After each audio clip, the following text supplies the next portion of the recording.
Good morning friends. మా వీడియోలు చూస్తూ మమ్మల్ని ఆదరిస్తున్న మీ అందరికీ చాలా చాలా ధన్యవాదాలు, కృతజ్ఞతలు తెలుపుకున్నాం.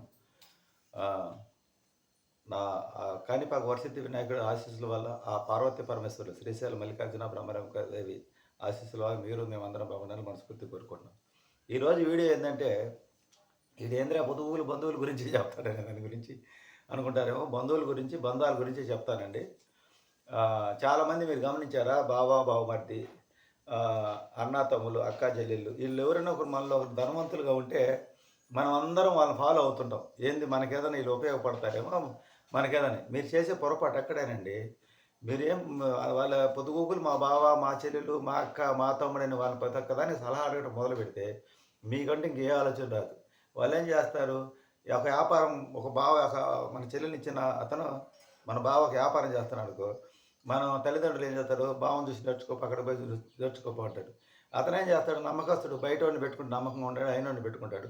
నీకు ఎప్పుడో ఒక రోజు ఏదో ఒకటి చేస్తాలే, ఎప్పుడో ఒక రోజు ఏదో ఒకటి చేస్తాలే అని ఆశ పెడుతూనే ఇతను ఉపయోగించుకుంటూ ఉంటాడు. అతను కోటీశ్వరుడు అయిపోతాడు, బాగా సంపాదించుకుంటూ ఉంటాడు. ఇతను బయటపడాలంటే ఇతనికి ధైర్యం చాలదు. ఎందుకంటే అటు చూస్తే చెల్లెలు, ఇటు చూస్తే ఈ అమ్మా నాన్న, వీడు ఏం చేతగానాడు, మీ బావని చూసి నేర్చుకోరా అని చెప్పి ఆ చెల్లెలు కాపురం పాడైద్దారు, నువ్వు బయటకు వస్తే మీ బావ మళ్ళీ కోపపడతాడని చెప్పి లెక్కలో ఇలా చాలామంది కుటుంబ సభ్యులు జీవితాలు నాశనం చేసుకుంటారు. నాకు తెలిసిన ఒక అతను దాదాపు వాళ్ళ చెల్లెల్నిచ్చే నేరానికి ఒక షాపులో 35 సంవత్సరాల నుంచి 32 సంవత్సరాల నుంచి పనిచేస్తున్నాడు. ఒక బానిస బతుకుపోతున్నాడు. బావ పెద్దోడైపోతున్నాడు. ఇతనికి అతని బావ బయటికి వెళ్తే బెదిరిస్తాడనమాట. మీ తమ్ముడు బయటికి వెళ్ళాడు అని చెప్పి అతని భార్యని కొట్టడమో లేకపోతే అతను అంటడమో, హింసించడమో చేస్తుంటాడు. ఇతను వాళ్ళ అక్క మీద ఉన్న ప్రేమతో ఇతని కుటుంబాన్ని పూర్తిగా బాడిగింట్లో ఉంటూ అక్క, చెల్లెలు, బావ వాళ్ళ కుటుంబం బాగుండాలని, వాళ్ళ పిల్లలు వాళ్ళు బాగుండాలని బాగా సేవలు చేస్తూనే ఉన్నాడు జీవితాంతం. ఇంకా బానిస బతుకుతూనే ఉన్నాడు. కానీ వాస్తవానికి ఇతను చేసే పని వల్ల అతను కోటీశ్వరుడు అయిపోతున్నాడు. అతను బాగా ఎంజాయ్ చేస్తున్నాడు. కానీ ఇతను ఏంది, చెల్లెలు కాపురం పాడైపోయిద్దేమో అని పాత సినిమాల్లో ఆ స్టోరీలో గుర్తుపెట్టుకుని ఇంక అట్నే బానిస బతుకుతున్నారు.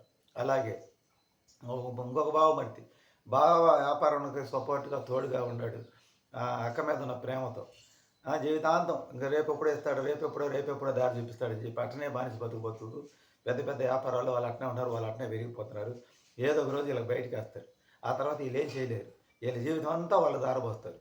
సొంతంగా ఎదగటం నేర్చుకోండి. ఎందుకంటే ఎల్లకాలం బంధువులు, మనల్ని ఎవడన్నా ఒకడు గొప్పవాడు ఉంటే వాడు మీకు ఎలాంటి సహాయం చేయడు, మిమ్మల్ని వాడుకుంటాడు అంతే. ఇంకొక అతను బాగా రియల్ ఎస్టేట్ వ్యాపారం చేస్తుంటే అతను షాపుని కనిపెట్టుకుని ఉండేవాడు. ఏ ఇబ్బంది వచ్చినా ఆ షాపులో వచ్చి ఉండేవాడు. అతనేమో అలాగే ఉన్నాడు. వాళ్ళ నాన్న వచ్చేసి అల్లుడు చెప్పినట్టు వింటాడు కానీ కొడుకు చెప్పినట్టు వినడు. ఇతను మంచోడే, అన్ని మంచి లక్షణాలు. నా కొడుకు ఎలా బాగుపడాలని వాళ్ళ నాన్నకుండదు. మీ భావం చూసి నేర్చుకోరా, నువ్వు వాళ్ళకి సపోర్ట్ చేయరా, నువ్వు పక్కకు వస్తే మీ చెల్లెల జీవితం పాడైపోద్ది అన్నట్టుగా చేస్తాడు. ఇతనే ఇప్పటికీ అలా బానిస బతుకుతున్నాడు. అతనేమో రియల్ ఎస్టేట్ వ్యాపారంలో కోట్లకు పడిగలు ఎత్తిపోయాడు. పోనీ మా బావమరిది అని చెప్పి అతనికి ఏమన్నా ఏదైనా వ్యాపారంలో భాగం ఇచ్చాడా? లేదు. ఇతని జీవితం అలాగే మగ్గిపోతూ ఉంది. వాళ్ళ మటుకు కోట్ల గదిపెదలు, బిల్డింగ్ల మీద బిల్డింగ్లు కడుతున్నారు. ఎక్కడ పట్టిన స్థలాలు, ఎక్కడ పట్టిన ఫ్లాట్లు. వీళ్ళ పిల్లల జీవితాలు చాలా కష్టంగా ఉంటాయి. ఇలా చాలామంది కూడా మా బాబాయ్ నేను మా బాబాయ్ దగ్గర దాదాపు 10 సంవత్సరాలు చేశాను. వాళ్ళ కుటుంబం హ్యాపీగా ఉంటుంది. నేను మటుకు ఇప్పుడు నా పిల్లలు నేను బాధపడుతూ ఉండేవాడిని. ఇలా ఉంటాయండి రక్త సంబంధాలు. సెంటిమెంట్ని ఉపయోగించుకొని మనల్ని వాడుకుంటూ ఉంటారు చాలామంది. మీరు గమనించట్లేదు. అన్న తమ్ముడిని వాడుకుంటాడు, లేదా తమ్ముడు అన్నను వాడుకుంటాడు. ఈ సెంటిమెంట్స్, డ్రామాస్ ఏదో ఒక రోజు బద్దలు అవుతాయి. ఆ బద్దలైన రోజు ఒకడు బాగుపడతాడు, ఇంకోటి చెడిపోతాడు. మీరు గమనించినట్లయితే చాలామంది అన్నదమ్ముళ్ళు ఒకడినే నమ్ముతారు. వాడే తెలివి కల్లోని చేస్తారు తల్లిదండ్రులందరూ. ఇంక మిగతా వాళ్ళు ఇంక మనకెందుకులే ఈ రిస్క్ అంతా, వాడే గొప్ప అంటాడు కదా, మనం ఎదురు తిరిగి తెచ్చుకొచ్చిన తలకాయ నొప్పులని ఫాలో అవుతూ ఉంటారు. ఆఖరికి జీవితాలు నాశనం చేసుకుంటూ ఉంటారు. నేను చెప్పేది ఏంటంటే, అక్క, తమ్ముడు, అన్న, చెల్లి ఇలాంటి సెంటిమెంట్స్తో మన జీవితాలు మనం ఎదిగేదాకా ఉండాలి. ఇవన్నీ మనల్ని ఒకరు అవతలోడు వాడుకుంటున్నాడు అన్నప్పుడు నువ్వు వాళ్ళ జీవితాల్లో అలా లొంగిపోగాకు. మనోళ్ళే అనుకుంటే మూతి గాలిద్ది అని నువ్వు అనుకుంటావు, తిరిగి వాళ్ళు అనుకోరు. వాళ్ళు నేను పనివాడుగానే చూస్తారు. నువ్వేమో మా అక్క బావ అనుకుంటావు, లేకపోతే మా బావమరిది అనుకుంటావు. ఇలా రకరకాల అన్నాదమ్ముళ్ళు అనుకుంటారు. కానీ ఒకడు మటుకు ఉపయోగించుకుంటాడు. నేను తెలియకర్లో నాదే అంటాడు. నువ్వు ఆఖరికి ఒకడు వర్కర్లాగా బానిస అయిపోతాడు. ఇలాగ నేను చాలా సంవత్సరాలు పనిచేశాను మా బాబాయ్ దగ్గర. మా బాబాయ్ జీతం తీసుకోకుండా.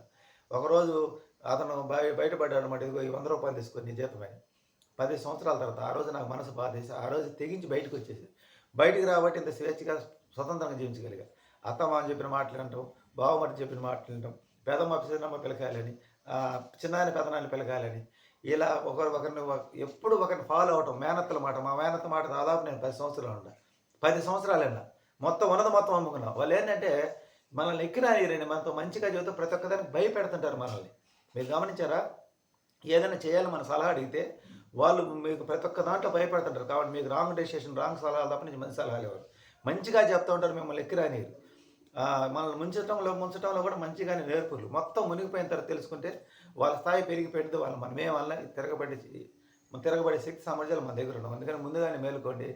మీకు అభిమానాలు, ప్రేమలు ఉంటే అదేదో పండక్కి పబ్బానికి ఏదైనా ఆపదలు ఉన్నప్పుడు మీ దగ్గర శక్తి సామర్థ్యాలు సహాయం చేయండి. కానీ ఫాలో అవ్వడం మటుకు మానుకోండి. మా అత్త చెప్పినట్టుంట, మా మామ చెప్పినట్టుంట, మా బావమరి చెప్పినట్టుంట, మా పెద్దమ్మ కొడుకు బాగా సంపాదించాడు వాడు చెప్పినట్టుంట, మా చిన్నమ్మ కొడుకు సంపాదించాడు వాడు చెప్పినట్టుంట, లేకపోతే మా బాబాయ్ కొడుకు బాగా పనివాడు వాడు చెప్పినట్టుంట, లేకపోతే మా పెదనాన్న కొడుకు తెలివికల్లాడు వాడు చెప్పినట్టుంట. ఇలాంటివన్నీ మానుకోండి. బావ, అక్క, చెల్లి, తొక్క వాడు సంపాదించుకుంటే వాడు గొప్పడవుతాడు. నీకేం ఉపయోగం రా నాయన, వాడి జీవితాంతం నేను బానిసగానే చూస్తాడు.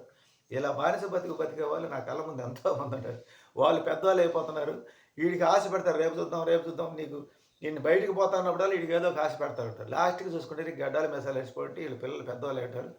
వాడు ఇన్ని రోజులు నువ్వు చేసిన దానికి నీకు ఇచ్చిన దానికి చెల్లి అయిపోయింది, ఇంక పో బయటకు అంటాడు. అప్పుడు బయటికి ఏ శక్తి సామర్థ్యాలు. అదే వేరే వాడి షాపులో ఒక అతను పనిచేశాడు, ఒక వర్కర్. అతను కొంత వ్యాపారం ట్రైనింగ్ అయ్యేదాకుండా పక్క పోయి షాప్ పెట్టుకుంటే ఈరోజు స్వతంత్రంగా జీవించగలుగుతున్నాడు. కానీ సెంటిమెంట్ల నుంచి బయటికి వెళ్ళలేదు. ఎందుకంటే అన్ని ఫ్యామిలీస్ గొడవలు అయిపోతాయి. వీడు బయటికి వెళ్ళండి వీళ్ళ నాన్న వీళ్ళు ఒరే అక్క జీవితం ఏమైంది, లేదా చెల్లెల జీవితం అయితే నువ్వు చేసిన పనికి అసలే మీ బావకి కోపిష్టి అది ఇదని ఇలా భయభ్రాంతులు గురి చేస్తూ ఉంటారు. అందువల్ల ఈ సెంటిమెంట్స్లో పడి ఈ బానిస బతుకు జీవిస్తారు. స్వతంత్రంగా బయటకు వచ్చి మీ కుటుంబాలు మీరు నిలబెట్టుకొని మీరు ఒక స్థాయికి ఒక పేరు సంపాదించుకుంటారు. ఆలోచన చేసుకోండి. కష్టమైనా నష్టమైనా మన స్వతంత్రంగా జీవించే జీవితంలో మన సొంత ఆలోచనతో నిర్ణయాలతో ముందుకెళ్తే నష్టమైనా దానికి బాధ్యత మనం ఇస్తాం. ఒకవేళ లాభం వచ్చినది ఆ పేరు మనకు ఇస్తాం. అదే వేరే వాడు సలహాల మీద ఒకవేళ బాగుపడ్డా కూడా ఇది నీ తెలివితేటలో నేను చెప్పిన సలహా వల్లే బాగుపడ్డారంటారు. నష్టపోతే మటుకు నేను చెప్పింది కాదు నువ్వే, నేను చెప్తే నువ్వు పాటిస్తావా, నేను చెప్పిన నువ్వు చేస్తావా అని అంటారు. ఇలా రాంగ్ డైరెక్షన్స్ ఇచ్చి మనల్ని గందరగోళం పట్టిస్తారు. ఈ సెంటిమెంట్లని ఆయింట్మెంట్లో ఆలోచన చేసుకోండి. దెబ్బలు తగిలి పుండ్లు పడి ఆయింట్మెంట్ పూసుకునేది మేలా, దెబ్బలు తగలక ముందే జాగ్రత్తగా ఉంటాం మేలని మీరు ఆలోచన చేసుకోండి. ఈ బంధుత్వాలు, బాంధవ్యాలు వీటి ఉచ్చులో పడ్డారంటే మటుకు మీరు జీవితంలో ముందుకు పోలేరు. మీకంటూ ఒక సొంత ఆలోచన ఉండాలి, మీకంటూ ఒక సొంత నిర్ణయం ఉండాలి. ప్రతి ఒక్కదాన్ని ఏరే వాళ్ళ మీద ఫాలో అవ్వడం మొదలు పెడితే ఇంక నీకు జీవితాంతం ఫాలో అవ్వడమే సరిపోయింది. నీ జీవితాంతం బానిస బతికే. పోరాడితే పోయేదేంది డూడ్, మా అయితే గెలుస్తాం అంతే. ఇదే ఈరోజు టాపిక్. అందరూ బాగుండండి. ఇది ఎవరిని ఉద్దేశించి చెప్పింది కాదు, ఇలా చాలా జీవితాలు నా కళ్ళ ముందు జరిగినాయి, నేను చూస్తూ ఉన్నాను కాబట్టి చెప్పాను. అందుకని నేను ఎవరిని ఫాలో కానండి. ఎందుకంటే ఇప్పుడు నేను సుఖంగా ఉన్నా నష్టపోయిన దానికి బాధ్యుడు నేనే. ఈరోజు నేను ఎవరితో ఫాలో కావడం, నేను ఫస్ట్ నుంచి కూడా ఎవరితో ఫాలో కావడానికి నాకు శత్రువులు ఎక్కువ. అయితే మేము పోయిందేం లేదు, నేను హ్యాపీగానే ఉన్నాను. ఈరోజు ప్రతి ఒక్కదానికి వాడిని సలహా అడిగి వీడిని సలహా అడిగి వాడి ఆఖ్యానంగా మాట వాళ్ళ వల్ల మనకు అంతా కూడా ఉపయోగం ఉంటుంది. బంధువు అనేవాడి వల్ల ఎప్పుడు కూడా ఉపయోగం ఉండదు. అత్తమామలతో సహా అంతా కూడా తెలివిగా ఉపయోగించుకునే వాళ్ళకి ఉపయోగపడతారు. కానీ నిజాయితీగా మాట్లాడేవాడికి ఎవడు ఉపయోగపడ్డు. అందువల్ల నేను చెప్పేది ఏంటంటే బానిసగా వాళ్ళకి ఎలకాలం లొంగి మీరు చెప్పినట్టనయ్యా మీరు చెప్పినట్టే వాళ్ళు వ్యాఖ్యానంగా మాట్లాడితే పడాల్సిన అవసరం మనకు లేదు. మన తండ్రి మన కష్టం మనం చేసి బతుకుతున్నాం. అందువల్ల మనం స్వతహాగా మనం అనేది ఒక ట్రెండ్ సెట్ చేయాలంతే. ఒకరిని ఫాలో అవ్వడం కాదు, కొంతకాలమే ఫాలో అవ్వాలి. తన జీవితాంతం ఫాలో కూడా తెలుసుకోండి ఈ విషయాన్ని. నా వీడియో నచ్చితే లైక్ చేయండి, షేర్ చేయండి, సబ్స్క్రైబ్ చేయండి, సపోర్ట్ చేయండి. Thank you.